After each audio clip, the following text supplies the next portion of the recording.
Welcome everybody to another episode of Block by Block by the Indexing Company. And today I'm here with the founder of Splits, Will, and we're going to talk about what Splits solves for teams in crypto. And Indexing Co is a user too, so it was cool to see Will being coming on this podcast and inviting him over. Will, could you give yourself a little introduction and maybe how you started in crypto, like your journey so far, and how you ended up founding Splits? Yeah. Journey so far. Let's see. Started playing around with crypto in, I guess, 2015, 2015, 2016. Started as, I would never label myself a Bitcoin maxi, nor did I, but I was definitely, Bitcoin clicked for me, frankly, much earlier than Ethereum. I think Ethereum didn't really click until, I want to say after that sort of like first crushing bull bear market that I was around for, like the 2018, 2019 one. And then in, 2020, it's like that was like summer of 2020 was DeFi summer.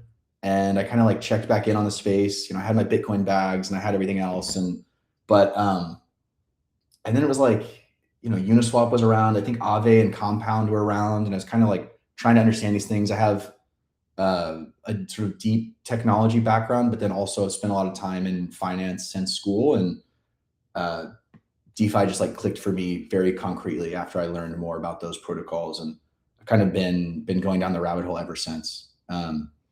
On Splits in particular, so during 2020, I was doing some freelancing with Abram Dawson, who's my co-founder for Splits, and how I met him. I mean, I met Abe in 2017, right after I moved to San Francisco, at a Sellers of Catan game, which is, I think like the most basic SF founder meeting story of all time.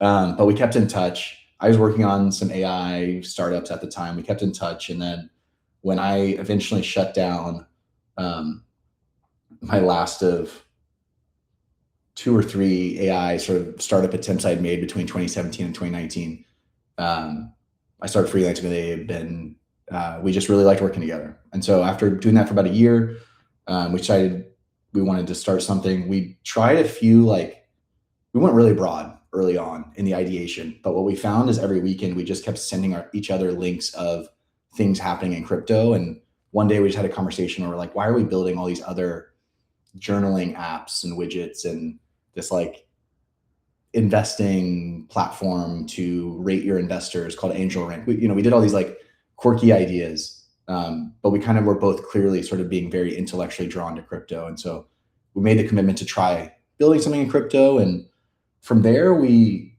got really lost in the idea maze. We were interested in kind of like prediction markets and like on-chain legal systems and all of these big ideas. And we went, frankly, a couple months. This was like early to mid 2021, a couple months without shipping anything. And for both of us, that just felt really bad, just like deep in our souls. Like, we're doing all this reading, we're doing all this writing, but we're not shipping anything. And so we made a commitment that we were going to ship something. And we joined ETH Global's Hack Money. And it was like a 1-month virtual hackathon. And a couple months ago, Mirror had published their Merkle tree splitter implementation. And we had reviewed it and thought that it was interesting, but that there were a bunch of different design decisions we would have made if we had done this. And so, we kept coming back to this idea. It didn't really feel like a company, frankly. But when we committed to shipping something and we entered this hackathon, we were like, what's something interesting that we can ship that's going to take, more than a weekend, but it's not going to take so long that we never ship it. And so we ended up coming back to like, well, let's just ship our version of the splitter contract and how we would design it differently.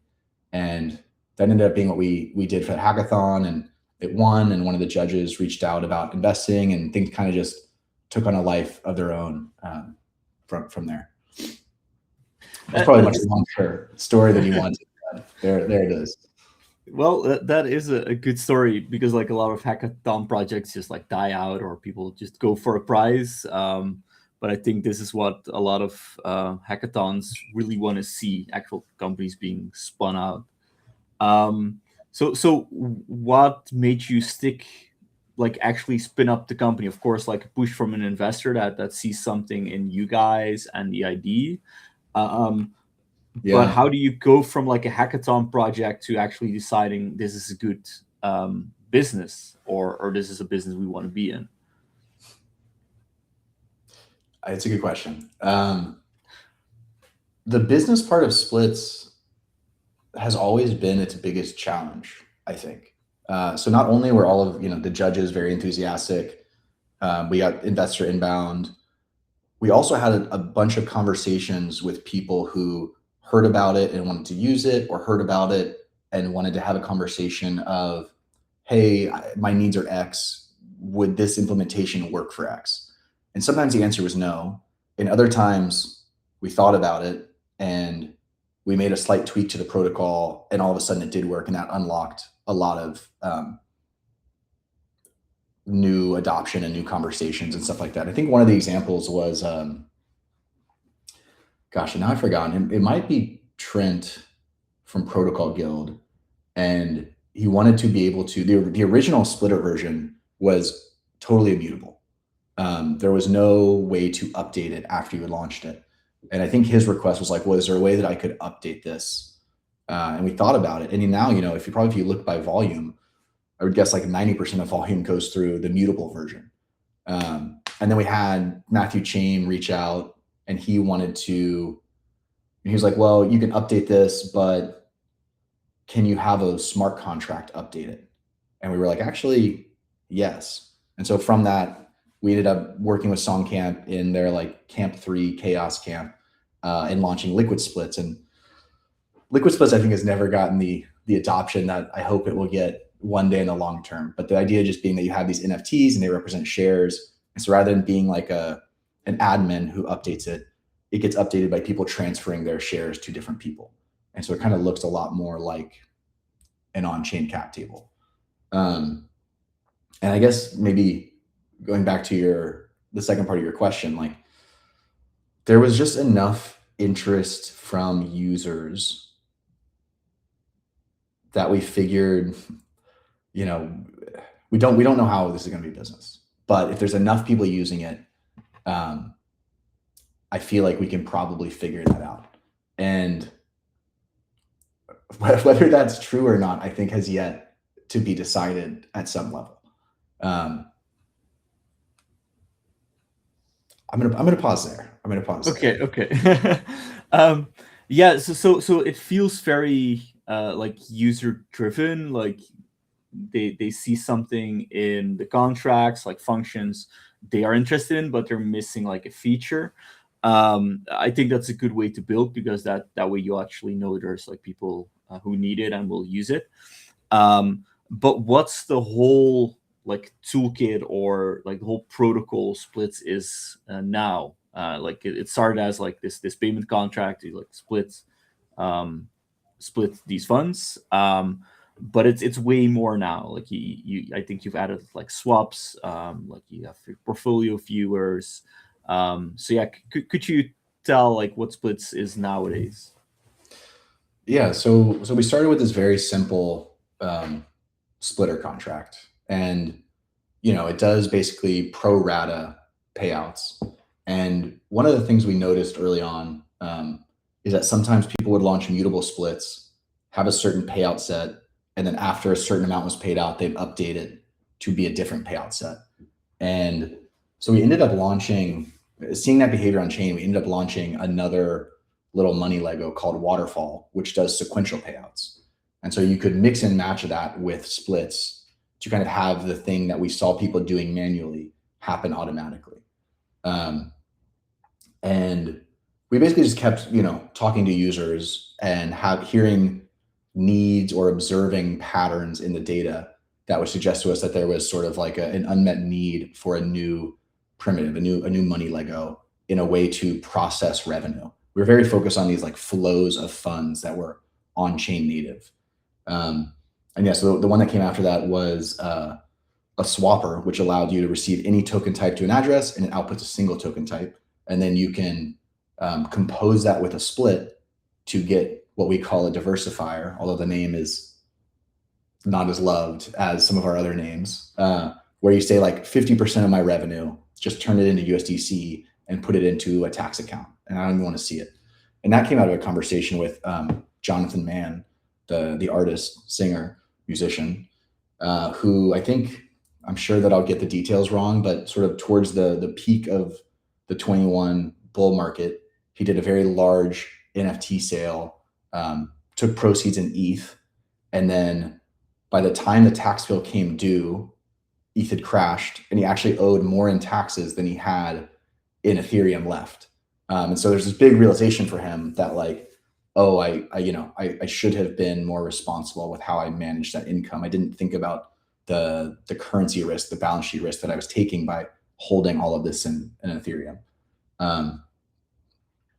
And yeah, so we strung together these different money Legos. People were sort of composing them in different ways to handle revenue. And the next evolution was kind of one that, more so I guess than hearing from other people, we kind of hit ourselves, which was when we went multi-chain. We became very unhappy with how we were operating on chain. So when we were just on mainnet, we had a few different Gnosis safes that had sort of different signer thresholds, held different balances in them that we felt, some were more secure, some were more accessible, let's say. And managing that system was fine and like reasonable on one network. And when we went to multiple networks and we added a few team members, just like syncing the signers between the networks, and like you needed gas in the individual EOA that was a signer on these different accounts on each network. And like all these things just became very painful very quickly. And we looked around to see who was making it easy to operate on chain, and we just didn't find anything. And so we kind of felt like the revenue sharing side of the business had reached a maturity where like we had these money Lego primitives, people were mixing and matching them. There wasn't a ton of aberrant behavior or requests coming in at that time, and there wasn't anything that was obvious to us to build on it. And so we decided to sort of evolve into, we help you process your revenue, but then after it's done being your revenue, once it's like sort of your wealth, your treasury, your whatever, how do you hold it? How do you manage it? How do you decide who can move what, when? And we started building out that system. And so we kind of call it on-chain banking, but it's a bit of a funny name. I don't know if it'll stick. And that's sort of been like the big focus for the last year and a half, I'll say. And I think that will continue to be the big focus for the foreseeable future. Nice. Yeah, you're really making true on a promise that crypto is like programmable money, where it's like it's authorized for these users. You can do automation, like make sure it's like scheduled, and then of course it's basically instant. If it confirms on chain, it's like in the hands of the user. So I think that is something that a lot of businesses would want, especially like that's a promise for stablecoins too. That's instant cross-border settlement. How is that adoption, and where like it feels still very crypto native because they understand like all these functions, Yeah. or are you also like talking to more traditional companies and like trying to convince them with like this tooling? I think they would need an abstraction though, but are you having those conversations, and what are you trying to do to get them in or not? Like maybe the crypto pie is big enough for now. Yeah, I wouldn't necessarily say the crypto pie is big enough for now, Okay. but we haven't had those conversations to date. We have been very focused on chain native teams, and the way I think about that in my mind is just that there's so much work to do to make operating financially seamless, and I think that the on-chain teams have a much more pressing need and are much more forgiving with early iterations than the off-chain teams. I think you need like a really compelling, right? It can't just be like, oh, it's crypto, right? It's got to be like, here's a really compelling user reason for you, the end user who does not care about crypto at all, to use this thing. And to be honest, I don't think we know for, call it Web2 companies, like what that is. We have some hypotheses internally that we're sort of building towards around financing and tokens for customer alignment and some other stuff. But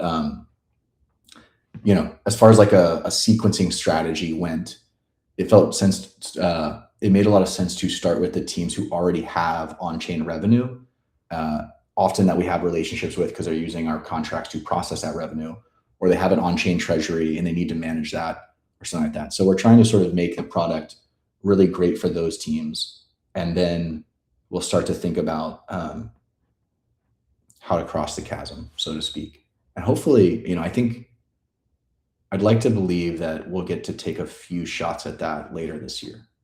But it just hasn't been a focus to date. Okay.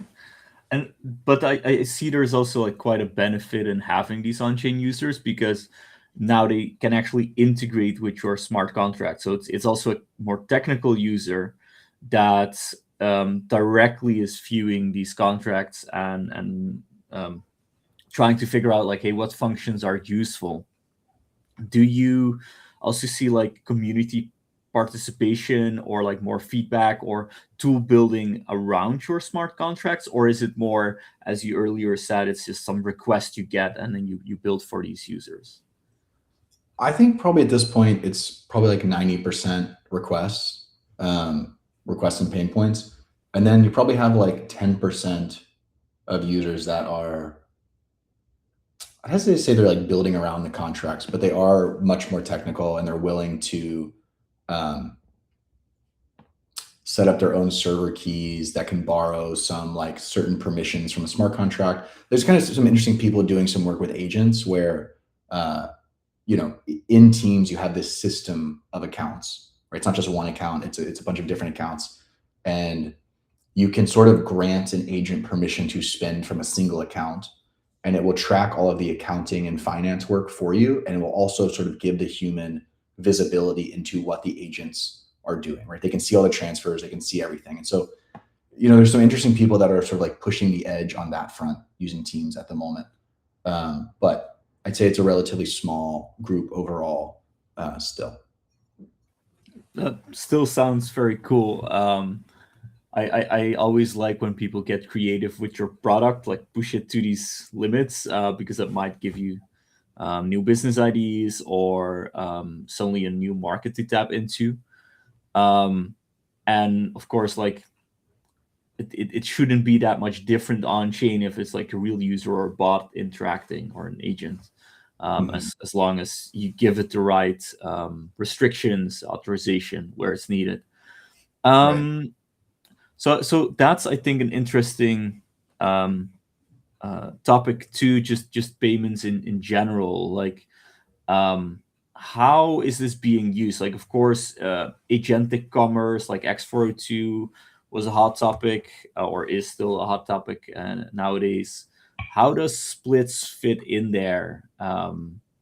In I think just in general in payments, is it mostly for teams to manage that, like their own treasury and own funds, or could splits also go into like markets, like a web shop, for example? Can you say that last part again? Yeah, so it being used like as a checkout in a web shop, and then it gets Yeah. integrated with like the rest of the business, something like that. We're not there yet. I think there's potential for getting there later this year, perhaps, but for now, it's more of the former. People will use different sub accounts to track different revenue streams coming from different sources, uh, and then they are sort of managing their own, I don't know, treasury management after that, which is something that we'd like to sort of automate a little bit better for them. And the primary work we're seeing with agents internally is often around like automations that we haven't shipped yet, but that a team wants, or that's, a more bespoke automation that like is maybe not something we're able to ship because it's like very tailored to an individual team. And they'll sort of like spin up an agent to do that on their behalf. and then give it this like limited set of privileges so that it can really only do, the things that they want it to do, which I think is one of the, I think that is one of like crypto's killer use cases, or I don't know what the right framing is exactly, but it's, a lot of us today are, everything's like self-custodial. And I think that that feels unlikely to me to persist in the long term, in the same way that, there's a stage where like a bunch of people had sort of cash under their mattress or gold buried in their backyard. And there's a lot of reasons why it just doesn't work that well, but kind of security is one of them, right? It's like, if you have these bare instruments, right, there's like the wrench attack always gets you at the end of the day. I was reading some horror stories about that last night, so it's a little top of mind.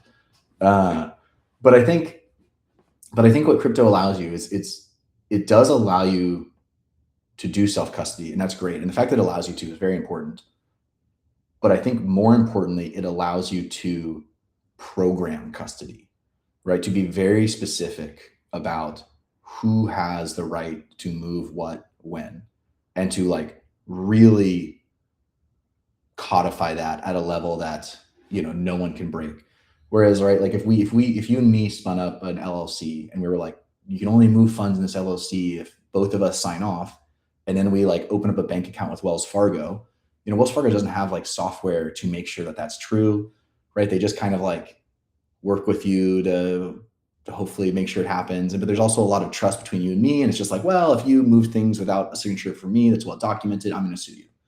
And like, it kind of works, but like a multi-sig that just says like, no, you can actually only move funds if both people sign off. Like this idea of being right by construction and being able to target that level of access control, I just think is like incredibly powerful. And I think that'll be sort of really, really important. But I think it's, one of these multi-decade stories, and it'll take time. Yeah, really like code is law mentality. Um, and I think, of course, like a multi-sig helps with that. Is there like any other tooling that um, enables control for teams around these flows? Is it, for example, if you're doing treasury management, do you have like white labeled actions that they can do, like deposit in certain vaults or certain protocols if they want to get like, let's say, yield on it? Is that possible? I'm trying to find out like what basically some on-chain treasury management looks like.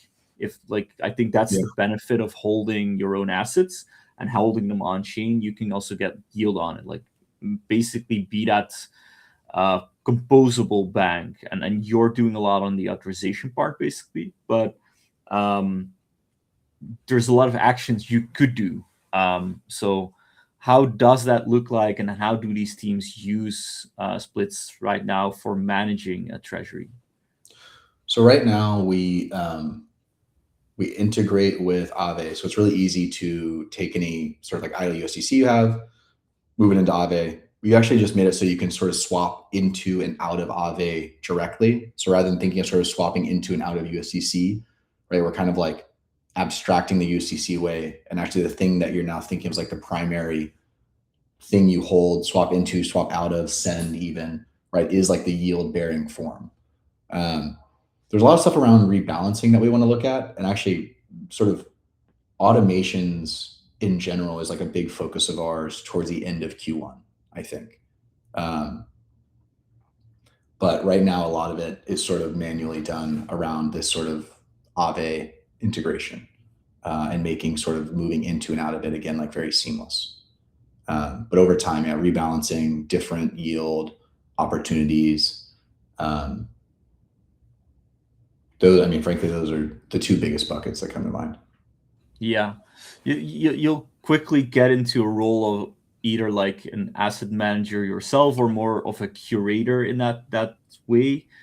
Yeah. Do you want to go in that direction, where, because there's like value in curation, like I'm not sure what like kind of fee structure or business model you now have, but if you generate yields, then it's like basically free money on usage, and people are always way more accepting of like taking a portion of that. Um, are you considering like being a curator there, or building like strategies yourself? Um, yeah. Remains to be seen, I think. We've talked to some of the big morpho curators about partnerships. We're thinking through what it would look like to just run some very simple strategies ourselves. A lot of our users are not they're not degens, so to speak, right? They just want sort of very simple conservative yield. They want to feel like they're not losing money by just having it sit there, but they're not also looking to take risks with this capital. So yeah, some very simple morpho strategies might make more sense for us to just do it ourselves on behalf of our users than to partner with someone. Yeah. But it kind of, I don't know. It remains to be seen like how far it makes sense for us as an organization to move in that direction versus partnering with other people and really focusing on, the interface and the curation. Yeah, and it's Yeah. you'll take some responsibility there for sure that you might want to have. And I think your users will have like a need for the most secure strategies, basically, battle tested. They don't want the highest yields that has high risk, just like safe yield, and then like any yield would be fine as long as like the funds don't get lost in the process. Um, what kind of problems do you see with teams now managing their own treasury, or like what mistakes do they make when they try to manage the treasury? Are they maybe going rogue and just trying to get high yields on like essential funds that you might want to prevent by just use splits? We'll make it at least safer. Um, I don't I don't know that I've seen any. I don't know that I've seen any big mistakes. I mean, there are some teams that use us that are further out on the risk spectrum than others, no doubt. Um, but I don't think I've seen or talked to anyone who I think is making a mistake. Uh, and if I did, I probably would have just told them that, very well, directly. yeah, well, and it could be that your tooling it just prevents that. So it might be maybe this question is more about like what's your potential user missing out when they're not using splits. Like maybe it's a mistake in like management of like time wise, Yeah. like those kind of functions. I think I would.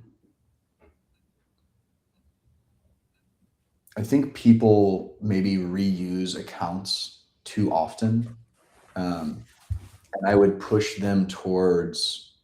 I think our product could be a little bit more opinionated around like you have a treasury that's a 2 of 3, 3 of 5, something really locked down, and then you also have an operating account that's a 1 of 5 or 1 of whatever.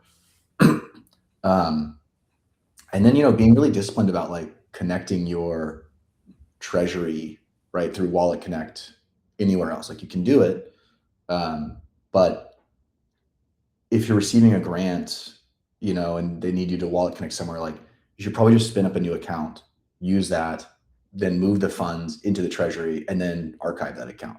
And we make that really simple to do, but I don't know that a lot of teams, and even ourselves, like retroactive public goods funding from Optimism, I think I set the recipient address as our treasury, and I have to go through I think Superfluid's interface to recover those funds, and we have simulations and we have those stuff, and I'm already kind of regretting not just spinning up a dedicated sub account specifically for that purpose, right? Which just like dramatically limits what could go wrong in bizarre edge cases or anything. It's just like anytime you're executing these transactions, it's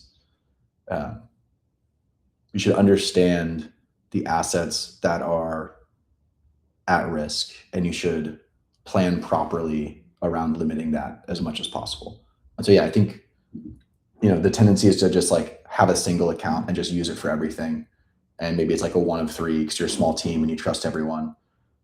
But even then, I'd actually say like you should have a two of three and you should have a one of three, and then you should still be spinning up and archiving these like one-off accounts for various purposes whenever you need to. Because I think it's just the accounting and the safety, I think, are both a lot cleaner that way. Yeah, yeah. Wallet hygiene is an interesting topic. It then makes me think about like why aren't teams doing that? Like also just reflecting on some patterns I have. Like what one of course is like funding it with gas, like stuff like that. Yeah. Um, that might be a problem for teams, especially with all these different chains. Um, that might not be the easiest thing to do, or manage, because now you're also like managing gas. But if you do it single purpose, it probably is one chain, one asset, and then you can probably transfer bridge it to Yeah. your main wallet. So Yeah. in splits, we run a paymaster that covers most of the transactions for everybody, and it's all very cheap these days, even on mainnet at this point. And so we've sort of abstracted gas away entirely. But I think there is like just a residual habituation of like a wallet is a permanent thing, and spinning it up is painful, and managing it's painful. And I spin it up, and then do I have to share my seed phrase with my founder? What's like the best way to send that so it's secure? And okay, now we got to get gas in there, and which network, and then getting right. And all that stuff like is painful, and I think that's why people don't think about these things this way. But in teams, right, it's like we've just made it very simple to spin up this new account. It gets deployed counterfactually without any gas. It'll get deployed on the first transaction. And then you don't need to worry about gas. You don't need to worry about whatever. And then we have, embedded swaps, relay, whatever. So it's like you get the funds, you send them, you archive it, and it's done. And in if you were using like MetaMask or historical EOA provider, like I think doing this would feel really high friction, really heavy, and which is why people have historically not done it. But in our system, that's not necessarily true. But the behavior takes a while to update to the new capabilities, I guess I would say. Even our own, right? I'm like telling you the story of this is not something I did like 3 years ago. Something I did like 6 months ago, and I'm like, that was stupid. Yeah, but I think it's because it's a different system than what your normal wallet is. Although I would like to see normal wallets also be more clear about, hey, you should have maybe hot wallets. You have like this more secure wallet, cold storage.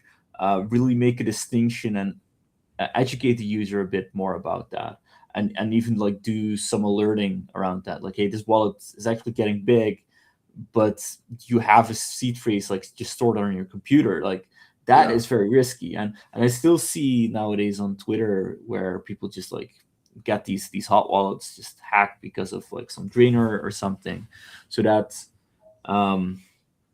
yeah, I think that's still very important. And as you said, I think it's a UX problem, that we could abstract away, and you're on the right path to do that. But I think that should be more industry wide. It gives, it's a bit of course you give a bit away, like it's a trade off between control from the user and just giving advice already on the interface, I guess.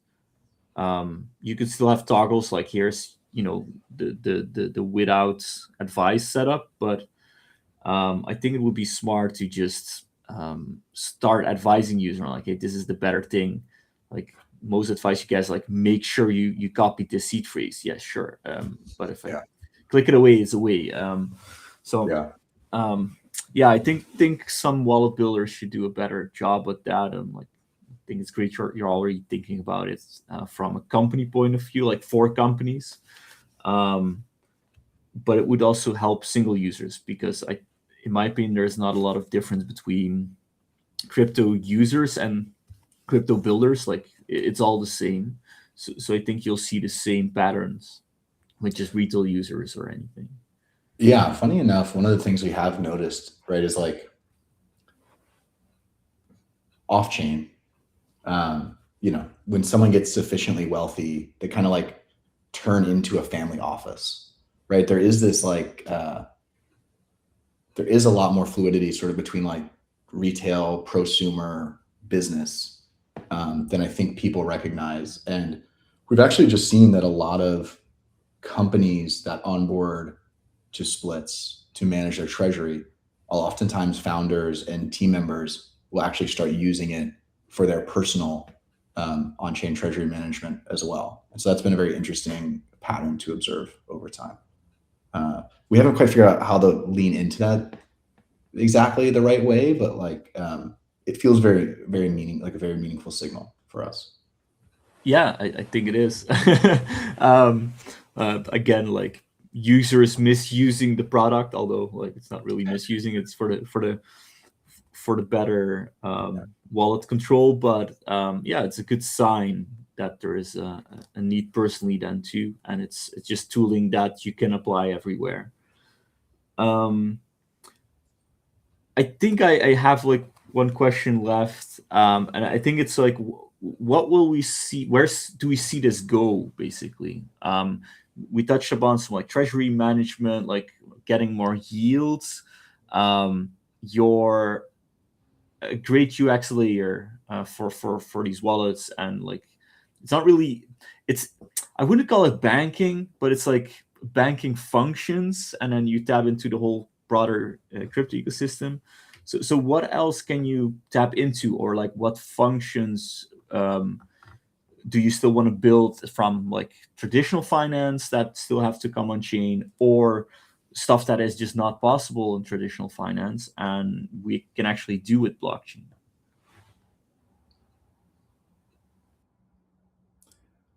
There's a bunch of stuff from traditional finance that we still need to make seamless on chain, I think. Um, so, a couple things that are in the near ish term roadmap. We're working on invoicing right now. Um, we want to do some stuff around like bill pay. Sorry, invoicing is like money coming in, bill pay is sort of money going out. We think both the state of both of those things can be much better than it is. And we've already done some work on the latter. There's a bunch of stuff around automations that we want to explore doing, which I guess it exists in a very limited fashion. Like Mercury has some nice automations, but other than Mercury, I don't know how many traditional finance platforms offer stuff like that. And that can be as simple as sort of transfer rules and target balances to like, treasury management, portfolio rebalancing, and far more complicated. And then there's a bunch of stuff I think around capital formation on chain that we think is very interesting. And I don't know, I don't know if it's experiments around like OTC tooling for teams with a token, doing right like a primary sale to raise money, or it's playing around with single-sided liquidity pools on Uniswap, or it's some kind of private raise pre-TGE. I don't know what it is, but I think that once we have sort of what we think of as like core banking infrastructure polished and in place, I think it then moves to this question of like, okay, well, where is the money that the team is managing coming from? And it's either coming from their customers, which looks like invoicing or something like a checkout, which is what you mentioned earlier, or it's coming from investors, and that looks like what exactly? I don't know that we're ever going to be working on actually launching tokens. Like I think there's a bunch of teams working on that, and they're all doing very interesting work, and there's a lot of exploration to do. But I think in my mind, that's just a piece of the broader on-chain capital formation potential. And I feel like a lot of the rest of that stack isn't being explored really right now. So we're interested in poking around there, I think. Yeah, so basically any cash flow around a business, there could be automation around that, so that could be a function. like that actually might be a better solution also for trying to get more traditional business on board. Like those functions don't exist in traditional banking. Maybe Mercury doesn't even have them, and they're like, hey, we need a good solution for this.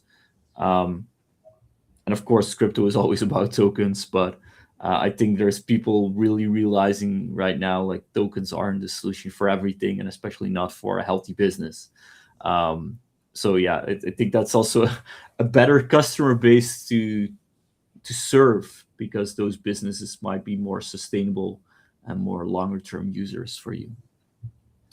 Um, any other like topic we haven't touched on that you really want to mention? Touched on the roadmap a little bit, but anything we forgot to mention today?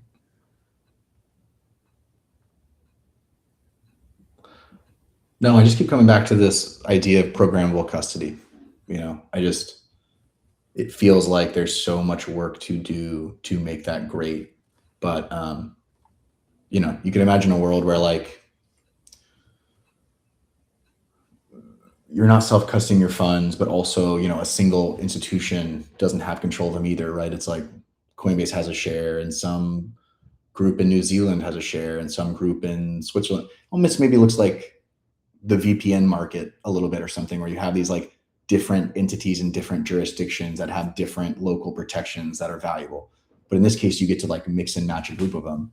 And hopefully, right, you get an experience that feels a lot like one entity is managing it, but then you get the sort of like protection that comes with um, not having a single entity responsible for it. And uh, I think long term, yeah, just even splits and swapper and all these things, right? They're all just about carving out who can do what when.